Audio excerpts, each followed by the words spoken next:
বন্ধুরা আজ দেখো ফেলে দেওয়া জিনিস দিয়ে খুব সুন্দর একটা অর্গানাইজ তৈরি করছি।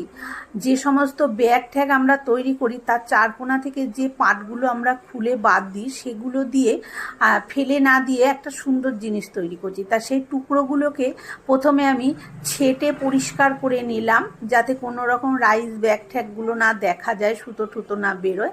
তারপরে এরকম একটার পর একটা পাট করে এরকম তিনখানা পাট আরও আধখানা মানে মোট 3.5খানা পাট আমি জুড়ে নিয়েছি।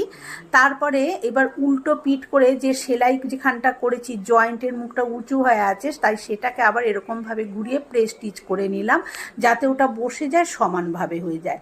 এইভাবে আমি 3টে পার্ট তৈরি করে নিয়েছি। তবে সব টুকরোগুলো আমার কাছে ছিল না, যেটা আমার এক্সট্রা লেগেছে আমি আবার তৈরি করে নিয়েছি একই রকম মাপে।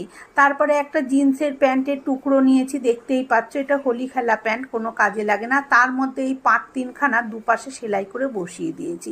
পাটগুলো যখন বসিয়েছি তখন এই যে মাঝখানে যে চুলের মতন ফাঁকা অংশটা দেখা যাচ্ছে মানে জয়েন্টের অংশটা, তাই সেটাকে কভার করার জন্য আমি এখানে একটা বিছানার চাদরের টুকরো নিয়েছি, নিয়ে একটা পাটের ওপরে বসিয়ে আর একটা পাটের এদিকে নিয়ে এসে ভাঁজ করে এইভাবে দেখো সেলাইটা করে দিলাম। তাতে আর জয়েন্টটা কিন্তু দেখা যাচ্ছে না। 3টে পাট জোড়ার জন্য 2টো ফাঁকা জায়গা হয়েছিল, 2টো ফাঁকা জায়গা পূরণ করে দিলাম।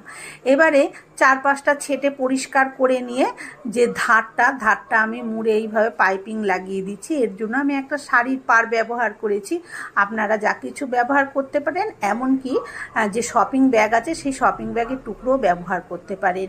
তৈরি হয়ে গেল না খুব সুন্দর একটা পাপোশ ফেলে দেওয়া জিনিস দিয়ে। ভিডিওটা কেমন লাগলো কমেন্ট করে অবশ্যই জানাবেন। ভালো লাগলে একটা লাইক, শেয়ার আর সাবস্ক্রাইব করে আমার পাশে থাকবেন।